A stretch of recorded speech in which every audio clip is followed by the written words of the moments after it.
Hello everyone, welcome to the channel mystic tarot. मेरा नाम आमना है और ये स्प्रेड जो आप देख रहे हैं ये कैंसर, सन, मून और असेंडेंट लोगों के लिए है।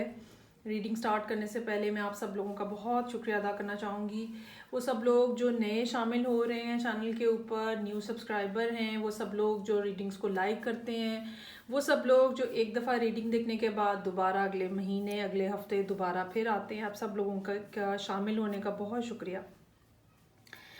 ये रीडिंग जो है ये है कैंसर लोगों के लिए। हम दो पार्ट्स में इसको देखेंगे। इसी स्प्रेड के साथ हम देखेंगे कि वो तमाम कैंसर लोग जो कि रिलेशनशिप के मुतालिक इन्फॉर्मेशन लेना चाह रहे हैं उनके लिए क्या सूरत हाल है, और फिर उसके बाद हम देखेंगे कि वो सब कैंसर लोग जो कि करियर से रिलेटेड मामलात में ज़्यादा इंटरेस्टेड हैं, चाहे वो मनी मैटर्स हैं, चाहे वो जॉब है, चाहे बिजनेस है, तो उनके लिए इस महीने क्या सूरत हाल रहेगी। ओके जी। बिगनिंग ऑफ द रीडिंग में जो बात मैं यहाँ पे बताना चाह रही हूँ वो ये कि जो सूरत हाल आपके सामने इस टाइम पे रिलेशनशिप में मौजूद है, कोई ऐसा रिलेशनशिप है जो कि अप एंड डाउन का शायद शिकार है, और कभी कभी पर्सन से बात होती है, कभी बिल्कुल ख़त्म हो जाती है, कभी बात होती है, कभी ख़त्म हो जाती है। और अभी जो बिल्कुल रीसेंट फेज़ चल रहा है उसमें ये नज़र आ रहा है कि प्रोग्रेशन बिल्कुल इस लिहाज से रुकी हुई है कि आप लोगों की आपस में कोई कम्युनिकेशन नहीं हो रही, और आपने खुद, कैंसर लोगों ने खुद इंटेंशनली बातचीत करना बंद कर दी है। उन्होंने, कैंसर लोगों ने अपनी सारी फीलिंग्स, सारे इमोशंस, सब चीज़ें, सब बातें, सब ख्यालात, सब ख्वाहिशात अपने अंदर रोक ली हुई हैं, और ऐसा पिछले 1.5-2 महीने से कम अज़ कम भी, और कुछ लोगों के लिए ये 4 महीने का भी टाइम पीरियड हो सकता है जिसके अंदर ये सब सूरत हाल इस तरह से चल रही है। अब आप यहाँ पे ये महसूस कर रहे हैं कि सिचुएशन टोटली जैसे ख़त्म हो गई है या नेगेटिव हो गई है, और अब इसमें कोई भी बेहतरी या इम्प्रूवमेंट की गुंजाइश नहीं है। जितना भी आपको प्रॉब्लम नज़र आया इस रिलेशनशिप में, इस ताल्लुक़ में,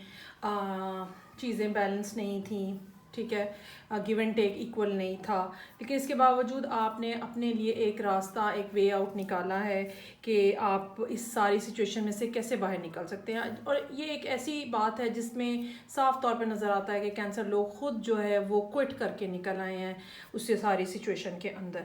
लेकिन निकलने के बावजूद, करने के बावजूद अभी भी किसी न किसी अंदाज में उम्मीद है, बाकी कह लें आप, या कोई ना कोई ताल्लुक़ की नौइयत इस किस्म की है जिसमें कुछ ना कुछ अभी भी रमक बाकी है, ज़िंदगी बाकी है, और आप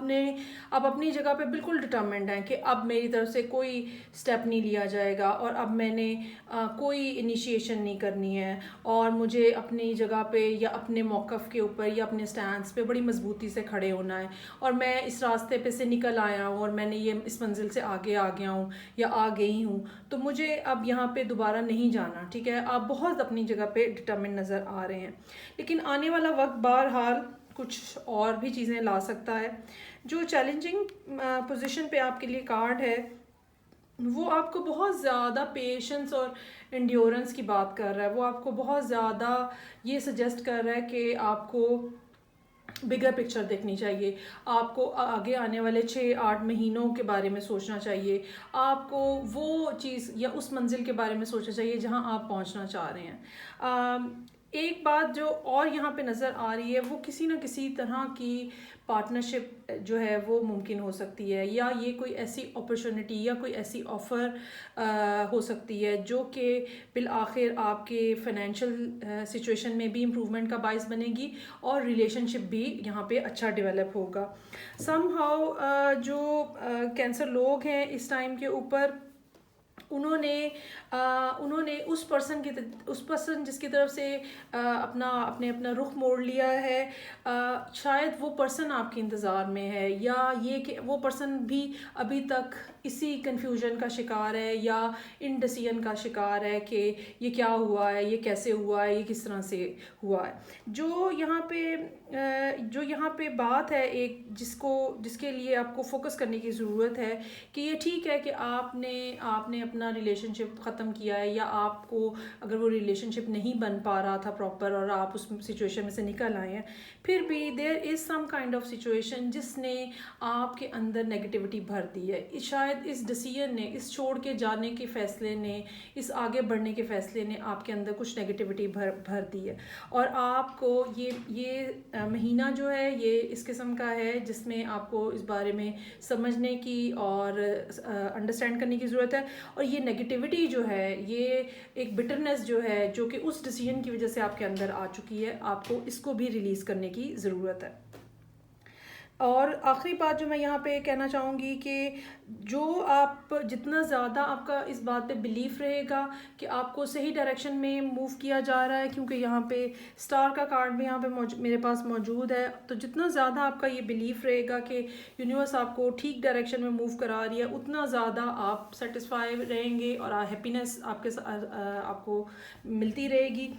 ये इसलिए भी याद रखना ज़रूरी है क्योंकि ये हकीकत भी है, this is the fact basically.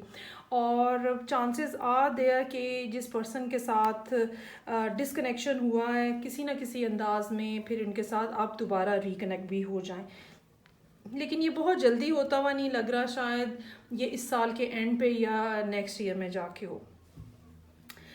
अब हम देखते हैं यही रीडिंग और यही कार्ड्स अगर हमारे पास फाइनेंशियल सिचुएशन है और आप उसके बारे में कुछ देखना चाह रहे हैं। कोई ना कोई ऐसा प्रोजेक्ट, कोई ना कोई ऐसा काम जिसके ऊपर बहुत ज़्यादा प्लानिंग की गई है, बहुत ज़्यादा जिसका थिंकिंग प्रोसेस था और बहुत लंबी ड्यूरेशन के बाद एक चीज़ जो है वो स्टार्ट करने की कोशिश की जा रही है। लेकिन अभी भी कुछ ना कुछ रुकावटें हैं, कुछ ना कुछ चीज़ें हैं जिनको आपको ओवरकम करने की ज़रूरत है। इस सारे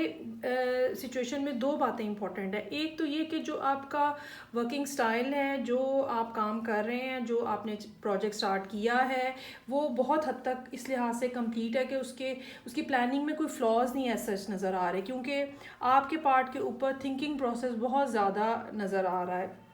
चांसेस आर देयर कि कोई और वाटर साइन जो है वो आपको इस बारे में सपोर्ट करे, आपके प्रोजेक्ट को सपोर्ट करे और आपके साथ मिलके काम करे, क्योंकि यहाँ पे रिलेशनशिप के अलावा यहाँ पे फाइनेंशियल सिचुएशन में भी पार्टनरशिप की बात नज़र आ रही है। कोई एक्शन आपके लिए सजेस्टेड नहीं है कि आपको काम को आगे चलाने के लिए, बेहतर बनाने के लिए ये पर्टिकुलर काम करना चाहिए, ये एक्शन लेना चाहिए, बल्कि आपको यहाँ पे अपना फेथ रखना है यूनिवर्स के ऊपर, बिलीव रखना है कि हाँ जो आप कर रहे हैं वो ठीक कर रहे हैं और सही डायरेक्शन में जाएंगे, और थोड़ा सा टाइम देना है। बेसिकली यहाँ पे टाइम का फैक्टर ऐसा है जो कि ये शो कर रहा है कि चीज़ें जो हैं वो जिस स्पीड से चल रही हैं, जो पेस है वो ठीक है, यूनिवर्सल पेस जो है वो ठीक है, लेकिन आपको थोड़ा सा फील हो रहा है कि शायद उतनी ज़्यादा प्रोग्रेशन नहीं है जितना आप एक्सपेक्ट कर रहे हैं, या शायद आप जल्दी अचीव करना चाह रहे हैं। इस महीने का आखिर, मार्च का आखिर या नेक्स्ट अप्रैल जो है, अर्ली अप्रैल, वो आपके लिए इस लिहाज से काफ़ी गुड न्यूज़ ला सकता है। आपको कहीं ना कहीं से पैसे मिल सकते हैं, ये कोई फैमिली मनी हो सकती है, ये कोई ऐसे पैसे हो सकते हैं जो कि किसी ने आपसे बोरो किए हुए हैं वो आपको वापस कर दे। ये कोई ऐसे पैसे हो सकते हैं जो आपके ड्यू थे किसी की तरफ, कहीं से कोई प्रॉफिट है अगर आपने कहीं इन्वेस्टमेंट की हुई है, या ये कोई ऐसे पैसे जो कि जैसे विरासत में जो आपको चीज़ें मिल रही होती हैं, तो वो भी मुमकिन है कि आपको मिले। Overall month is good. अपने आप को नेगेटिविटी से बचाएं इन ईदर केस, चाहे ये रिलेशनशिप है चाहे ये काम है। और ये बात याद रखें कि दुनिया में के मामलात जो हैं उसमें वो जो कायनात की जो एक स्पीड है, ठीक है, वही हमारे लिए बेस्ट है, ना कि हम चीज़ों को ख़ुद पुश करके तेज़ करने की कोशिश करें। हमें बहरहाल फ़्लो के साथ चलना है और आप जो है वो बिल्कुल डिवाइनली गाइडेड है यहाँ पे, और आपकी डायरेक्शन जो है वो बिल्कुल परफेक्ट है। ये थी रीडिंग जो कि कैंसर, सन, मून और असेंडेंट लोगों के लिए थी। मैं आपसे नेक्स्ट रीडिंग में फिर मिलूँगी, तब तक के लिए खुदा हाफिज़।